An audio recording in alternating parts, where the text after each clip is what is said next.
सभी बच्चे आ चुके हैं? आ चुके हैं ना सब बच्चे? एक बार फिर से मैं चेक कर लेती हूं, सभी बच्चे आ चुके हैं? सारे बच्चे प्रेजेंट हैं?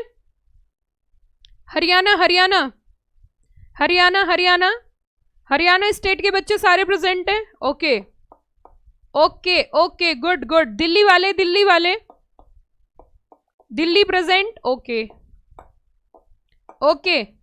UP UP UP Ghaziabad, UP Noida present है? Okay okay. और उत्तराखंड वाले बच्चे प्रेजेंट है? नोएडा वाले प्रेजेंट है? उत्तराखंड, उत्तराखंड स्टेट के बच्चे प्रेजेंट है? चलिए very good. Bihar, Bihar present है? चलिए Himachal Pradesh present? Himachal Pradesh present?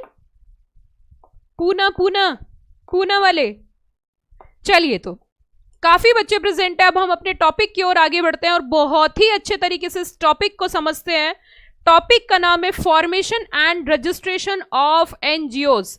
NGO मतलब नॉन प्रॉफिट ऑर्गेनाइजेशन। बच्चों बड़े ही ध्यान से इस टॉपिक को हम समझेंगे, बहुत ही अच्छी तरीके से हम इस टॉपिक के बारे में जानकारी लेंगे। सबसे पहली बात तो आपका जो ये टॉपिक है ये है आपका सेटिंग अप ऑफ बिजनेस में। सेटिंग अप ऑफ बिजनेस का आप मतलब ही समझते हो, बिजनेस को सेट करने के कई सारे तरीके, उसके क्या प्रोसीजर है, कैसे बिजनेस को सेट किया जाता है और किस किस फॉर्म में बिजनेस को कर सकते हैं अपने बेनिफिट के लिए और सोसाइटी के बेनिफिट के लिए। तो यहाँ पे जो आज हम पढ़ने जा रहे हैं ये आपका सेटिंग अप ऑफ बिजनेस के अंदर एक चैप्टर है जिसका नाम है formation and registration of NGOs. Updated, amended, proper, up to date ये चैप्टर है।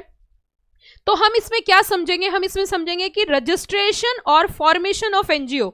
तो मैं आपको बता देती हूँ, पहले ये चैप्टर जो है पुराने सिलेबस के अंदर, पहले सिलेबस में ये पढ़ाया जाता है आपका प्रोफेशनल में, लेकिन उठा के यही सेम एज इट इज आपको एग्जीक्यूटिव में पढ़ने के लिए दे दिया है। तो हम इसे पढ़ते हैं डिटेल में। देखिए समाज में जो काम किए जाते हैं वो दो तरीके से काम किए जाते हैं, एक समाज के बेनिफिट के लिए, एक और एक अपने पर्सनल बेनिफिट के लिए। कुछ लोग ऐसे होते हैं जो समाज के लिए काम करते हैं, कुछ लोग ऐसे होते हैं जो अपने लिए काम करते हैं। ऑब्वियस सी बात है, हम समाज को बेनिफिट तभी दे सकते हैं जब हमें खुद बेनिफिट हुआ हो। इट मीन्स हमारे पास खुद के पास कुछ नहीं है तो हम समाज को भी दान नहीं कर सकते, ये बात फैक्ट है। बट आज जो हम पढ़ेंगे वो हम समाज के पॉइंट ऑफ व्यू से, सोसाइटी के पॉइंट ऑफ व्यू से, सोसाइटी को हम कैसे बेनिफिट दे सकते हैं, सोसाइटी को किस किस तरीके से, किस किस वे में हम अपनी सोसाइटी को बेनिफिट प्रोवाइड कर सकते हैं। और ये एक सोशल ऑब्लिगेशन भी बनता है कि अगर आप पूर्ण रूप से संपन्न हो, आप अच्छी तरीके से आप बेनिफिटेड हो, आपके पास अच्छे प्रॉफिट्स हैं, आपका बिजनेस ग्रो कर रहा है, आप एक अच्छी पोजीशन पे हो, तो ये आपका दायित्व बनता है कि आपको समाज के लिए भी कुछ ना कुछ कंट्रीब्यूशन करना चाहिए।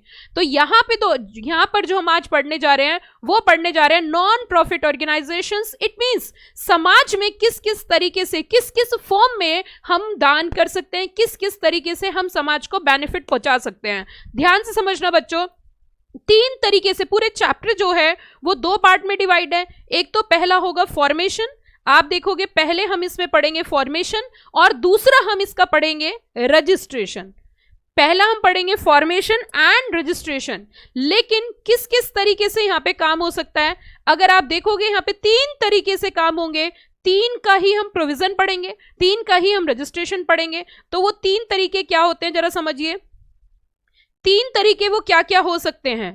तीन तरीके बच्चों वो हो सकते हैं सेक्शन 8 कंपनी, और इस सेक्शन 8 कंपनी की मैं आपके साथ जिक्र करूं, सेक्शन 8 कंपनी का अगर मैं आपके साथ जिक्र करूं तो पुराने एक्ट के अंदर सेक्शन 25 के नाम से था, सेक्शन 25 के नाम से था। सेकंड वन अगर हम यहाँ पे डिस्कशन करें तो ये ट्रस्ट के रूप में हम समाज को बेनिफिट प्रोवाइड करेंगे। और तीसरा हमारा होगा सोसाइटी।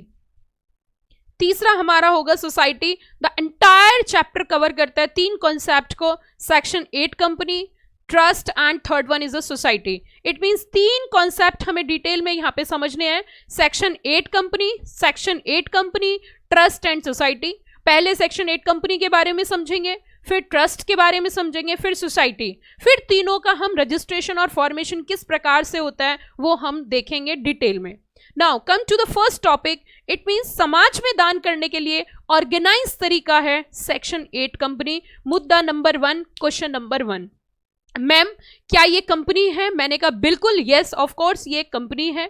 मैम इसका नाम सेक्शन 8 क्यों रखा गया, आप ये बताइए। इसको सेक्शन 8 क्यों बोलते हैं, मैम आप ये बताइए। मैं इसका लॉजिक बताती हूँ। ये सेक्शन 8 इसको इसलिए बोला जाता है क्योंकि सेक्शन 8 कंपनी एक्ट 2013 के अंदर सेक्शन 8 के अंदर प्रावधान है, सेक्शन 8 के अंदर प्रोसीजर है सेक्शन 8 कंपनी बनाने के लिए।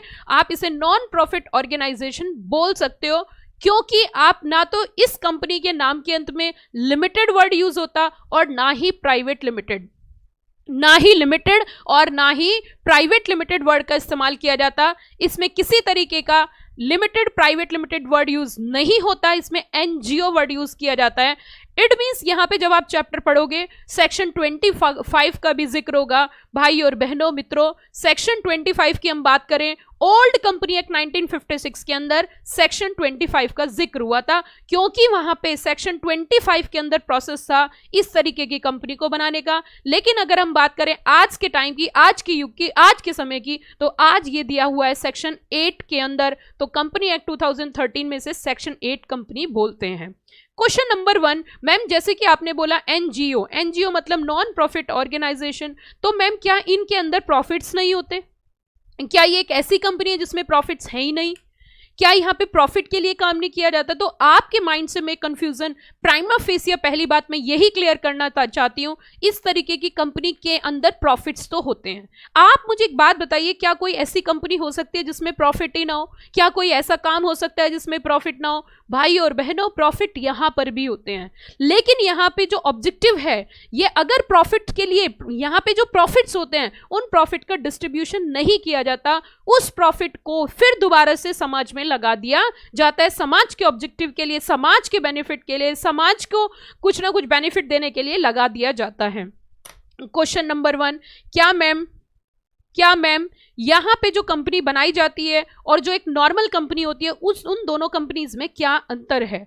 अगर हम नॉर्मल कंपनी की बात करें अंडर कंपनी एक्ट 2013, तो चाहे वो प्राइवेट पब्लिक कैसी भी कंपनी हो, वहां पे objective earning profit, fetching profit होता है, बट यहाँ पे मेन ऑब्जेक्टिव होता है सोसाइटी को बेनिफिट देना। वहां पे लिमिटेड प्राइवेट लिमिटेड वर्ड का इस्तेमाल होता है, यहाँ लिमिटेड प्राइवेट लिमिटेड वर्ड का इस्तेमाल नहीं किया जाता, यूज नहीं किया जाता। सेक्शन 8 कंपनी के लिए स्पेशली आपको लाइसेंस लेना पड़ता है, सेक्शन 8 कंपनी के लिए आपको स्पेशली लाइसेंस लेना पड़ता है। सेक्शन 8 कंपनी के आर्टिकल और मेमोरेंडम में अगर कोई भी आप ऑल्टरेशन करना चाहते हो, उसके लिए आपको प्रायर अप्रूवल लेनी पड़ती है, जबकि नॉर्मल कंपनीज में आपको शेयर होल्डर से अप्रूवल से काम चल जाता है। उसी के साथ साथ एक खास बात यह भी है कि सेक्शन 8 कंपनी को जब बनाया जाता है, तो सेक्शन 8 कंपनी बनाने के लिए 3 बातों का विशेष रूप से ध्यान रखा जाता है। 3 important things should be considered in mind at the time of formation of section 8 company. Number 1, ये जो सेक्शन 8 कंपनी होती है, इनका जो मेन ऑब्जेक्ट होगा वो होगा promoting science, promoting commerce, art, science, sports, education, environment, charity, protection of environment, इस तरीके के ऑब्जेक्टिव्स होते हैं। और दूसरी बात, जब आप इस तरीके की कंपनी बनाओगे, प्रमोशन ऑफ सोशल ऑब्जेक्टिव, तो इसमें अगर किसी तरीके का कोई प्रॉफिट होगा, the same profit is applied in the same object, इसी ऑब्जेक्ट में लगा दिया जाएगा। किसी भी तरीके का प्रॉफिट का डिस्ट्रीब्यूशन नहीं होगा। इट मीन सिंपली वर्ड्स में बोलूं, सिंप्लीफाई शब्दों में मैं बोलूं, prohibition on distribution of dividend, completely ban होता है, किसी तरीके का यहाँ पे डिविडेंड का डिस्ट्रीब्यूशन नहीं किया जाता है। उसी के साथ साथ जैसे कि ट्रस्ट और सोसाइटी का काम भी समाज को बेनिफिट देना है, सेक्शन 8 कंपनी का भी ऑब्जेक्टिव सोशल बेनिफिट ही है, समाज का बेनिफिट ही है। देखिए अब इधर समझिए, जो यहाँ पे लिखा हुआ है वो मैं बता देती हूँ आपको। A company incorporated under section 8 of company act 2013, पुराना प्रोविजन सेक्शन 25 1956। इट मीन्स मैंने आपको ये भी लॉजिक दिया क्यों इनको सेक्शन 25 और सेक्शन 8 बोला जाता है। The company is to be incorporated promoting of commerce, art, science, social welfare, religion, charity, protection of environment, etc., etc. The same income is applied for promotion of object. Such a company is a non-profit body. इस तरीके की company को क्या बोला जाता है? Non-profit बोला जाता है to an NGO. बिल्कुल, ये are similar working as a trust और सोसाइटी, ट्रस्ट और सोसाइटी, लेकिन ट्रस्ट और सोसाइटी का रजिस्ट्रेशन होता है अलग एक्ट में, और सेक्शन 8 कंपनी का फॉर्मेशन होता है सेक्शन कंपनी एक्ट 2013 के अंदर। उसी के साथ साथ section 8 of the company act 2013 read as under, it means if central government is satisfied, it means the main condition is that कि यहाँ पे लाइसेंसिंग की रिक्वायरमेंट है। सेक्शन 8 कंपनी के अंदर लाइसेंस की इन्होंने बात करी, where it is prove that satisfaction of central government that person or an association of person proposed to be registered, proposed to be registered, it means अभी register हुई नहीं है, प्रपोजल है रजिस्ट्रेशन होने का under this act as a limited company. 3 condition बहुत अच्छे से आपको ध्यान रखनी है मित्रों, 3 कंडीशन आपको बहुत अच्छे से ध्यान रखनी है। क्या क्या जरा बताइए। इस कंपनी का जो ऑब्जेक्टिव होगा, इस कंपनी का जो ऑब्जेक्टिव होगा वो होगा promotion of commerce, art, science, sports, education, research वगैरह का। आप इसके जो प्रॉफिट अप्लाई करोगे, इसके जो प्रॉफिट्स लगेंगे वो सिर्फ और सिर्फ प्रमोशन ऑफ इट्स ऑब्जेक्ट, और इसका ऑब्जेक्ट ऊपर डिफाइन किया। अगर इसके ऑब्जेक्ट की बात करूं तो ऑब्जेक्ट जो है इसका ऊपर डिफाइन कर दिया, आपने देखा ही होगा, ऑब्जेक्ट जो डिफाइन किया वो ऊपर डिफाइन किया है।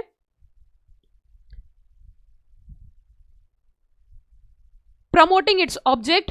एंड तीसरे पॉइंट पे इन्होंने डिस्कशन किया, आपका यहां पे प्रोहिबिशन है, आपका यहां पे प्रोहिबिशन है, इट मींस कंप्लीटली बैन है, कंप्लीटली बैन किया गया है किसको, prohibition on payment of any dividend, किसी तरीके का डिविडेंड जो है आप डिस्ट्रीब्यूट नहीं कर सकते हो।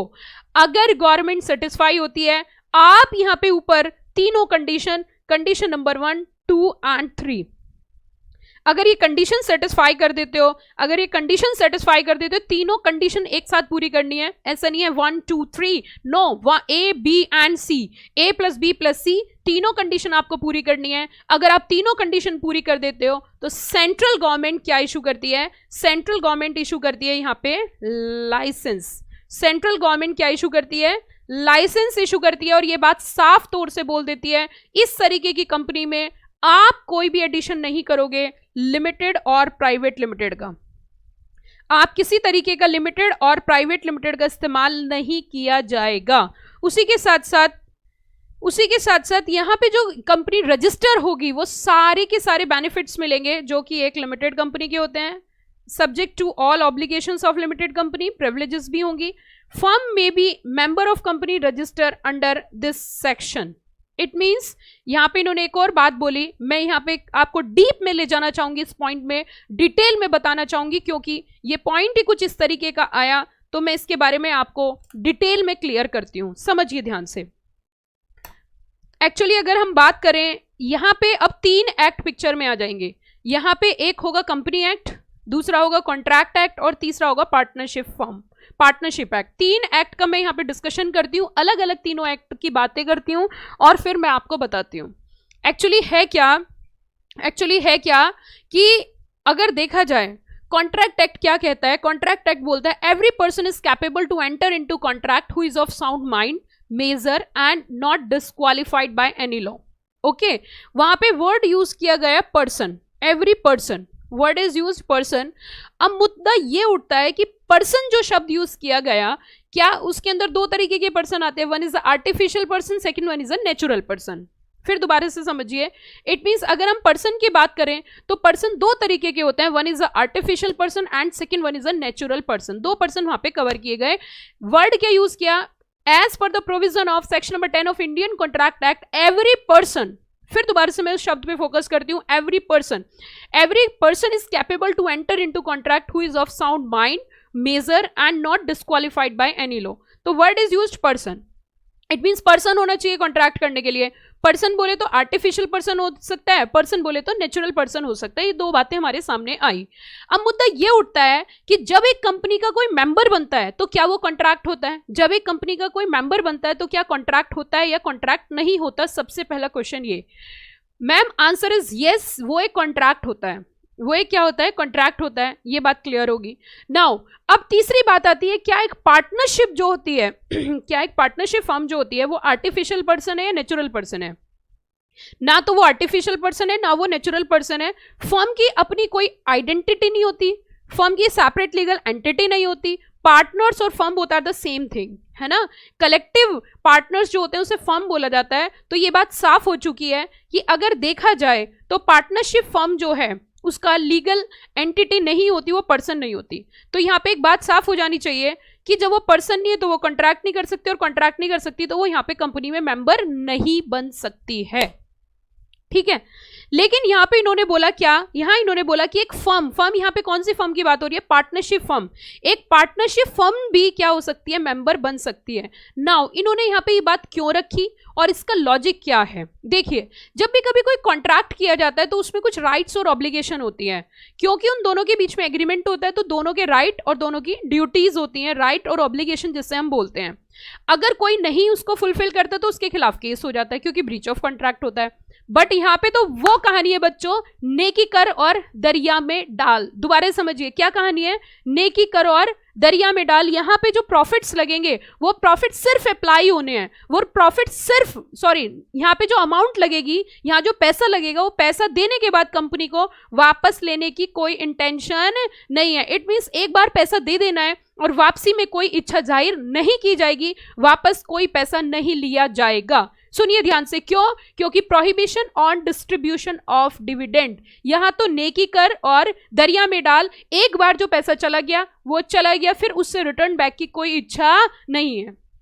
तो यहां पे इन्होंने बोला कि ऑब्लिगेशन की तो कोई बात है ही नहीं, तो क्यों रोका जाए? जब कोई दान करना चाहता है, कोई पैसा देना चाहता है तो एक फर्म को भी अलाउड कर दिया, क्योंकि ऑब्लिगेशन की तो कोई बात है ही नहीं। ये इसका एक लॉजिक है। Even partnership firm, normal cases में partnership firm is not allowed to become a member of a company, but in that particular situation partnership firm is allowed to become a member of section 8 company। क्या आपको ये बात समझ में आई या नहीं आई? कितने बच्चों को ये पॉइंट क्लियर हो गया? जल्दी बताइए फटाफट से। सबको क्लियर हो गया? चलिए, फोर्थ पॉइंट में इन्होंने कहा कि जब ये रजिस्टर होगी, हाँ जी, फोर्थ पॉइंट में इन्होंने एक बात कही कि जब भी कभी एक सेक्शन 8 कंपनी बनेगी, जब भी कभी एक सेक्शन 8 कंपनी बनेगी तो इसके आर्टिकल ऑफ एसोसिएशन और मेमोरेंडम ऑफ एसोसिएशन बनाए जाएंगे। Ma'am what do you mean by memorandum and article? Memorandum of association के अंदर कंपनी की डिटेल इंफॉर्मेशन होती है, कंपनी का नाम क्या है, कंपनी का नाम क्या है, कंपनी का ऑब्जेक्ट क्या है, कंपनी का रजिस्टर्ड ऑफिस कहाँ है, कंपनी की लायबिलिटी कितनी है, कंपनी की कैपिटल कितनी है, ये सभी जानकारी उसके उस डॉक्यूमेंट में मेंशन होती है, जिसको बोलते हैं चार्टर्ड डॉक्यूमेंट ऑफ कंपनी। क्या बोलते हैं? Charter document of company. और इसको याद कराने के लिए मैंने एक टेक्निक भी निकाल सकती है, नाम वाम की चिंता मत कर। मतलब मेमोरेंडम में क्या क्या क्लोजेस होते हैं, मैम ये बाद में पढ़ना, पहले मेरे इस पॉइंट पे ध्यान दो। मेमोरेंडम के अंदर क्या क्या पॉइंट्स होते हैं, इसको समझाने के लिए मैंने एक टेक्निक लगा रखी है, एक टेक्निक फाइंड आउट कर रखी है। टेक्निक सुनिए, कभी भी अगर मेमोरेंडम को समझना है कि उसके अंदर क्या क्या पॉइंट्स आते हैं, उसकी टेक्निक क्या है वो समझिए। नाम वाम की चिंता मत कर, तू उस जगह पहुंच, तेरा उद्देश्य क्लियर होना चाहिए। अगर तेरे ऊपर किसी तरीके की कोई मुसीबत आई तो मेरे पास पूंजी की कोई कमी नहीं है और अकेला रहा तो मैं तेरे साथ रहूंगा। फिर दोबारा से बच्चों, नाम वाम की चिंता मत कर, नेम क्लॉज, उस जगह पहुंच, रजिस्टर्ड क्लॉज। नाम वाम की चिंता मत कर, नेम क्लॉज, उस जगह पहुंच, रजिस्टर्ड क्लॉज। उसी के साथ तेरे ऊपर कोई मुसीबत आई, लायबिलिटी क्लॉज, मेरे पास पूंजी की कोई कमी, कैपिटल क्लॉज। ये सारी बातें किसके अंदर होती है? मेमोरेंडम की। और मेमोरेंडम ऑफ एसोसिएशन कंपनी का एक ऐसा डॉक्यूमेंट होता है जो पूरा कॉन्स्टिट्यूशन कंपनी का डिफाइन करता है। Are you got the point everybody? Yes ma'am. Now come to the next document, that is the article of association. Article of association के अंदर इंटरनल रेगुलेशंस होते हैं कंपनी के, कंपनी को इंटरनली कैसे रेगुलेट करना है, कंपनी के रजिस्टर्स कैसे रखने हैं, कैसे ओपन करने हैं, मीटिंग का नोटिस, ये सारी इंटरनली रेगुलेशन होता है। तो वो इंटरनल इंफॉर्मेशन जो होती है वो आर्टिकल ऑफ एसोसिएशन के अंदर होती है। नाउ अब जब सेक्शन 8 कंपनी बनाई जाती है तो मेमोरेंडम में नेम क्लोज आता है और नेम क्लोज में लिमिटेड और प्राइवेट लिमिटेड वर्ड यूज नहीं होता है। करेक्ट ना पॉइंट? उसी के साथ आर्टिकल ऑफ एसोसिएशन में इंटरनल इंफॉर्मेशन होती है। यहां पे लॉ ने ये कहा कि इन फ्यूचर अगर आप किसी तरीके का कोई ऑल्टरेशन, किसी तरीके का कोई बदलाव अगर आप सेक्शन 8 कंपनी के एमओए या एओए के अंदर करोगे तो ऐसा कुछ करने के लिए, ऐसा कुछ करने से पहले आपको क्या करना पड़ेगा? आपको प्रायर अप्रूवल लेनी पड़ेगी सेंट्रल गवर्नमेंट की, क्योंकि हो सकता है वो लिमिटेड वर्ड और प्राइवेट लिमिटेड वर्ड को ऐड कर दे। तो इस तरीके का कोई भी चेंज करने से पहले आपको प्रायर अप्रूवल लेनी पड़ेगी, प्रीवियस अप्रूवल लेनी पड़ेगी। किसकी? सेंट्रल गवर्नमेंट की। सेंट्रल गवर्नमेंट की आपको प्रीवियस अप्रूवल लेनी पड़ेगी। ठीक है। उसी के साथ साथ अगर ऐसी कोई भी कंपनी है सेक्शन 8 कंपनी और वो किसी अदर कंपनी में कन्वर्ट होना चाहती है तो कन्वर्ट करने के लिए उसे कुछ कंडीशंस का पालन करना पड़ेगा। बिना कंडीशन के वो क्या नहीं हो सकती? कन्वर्ट नहीं हो सकती।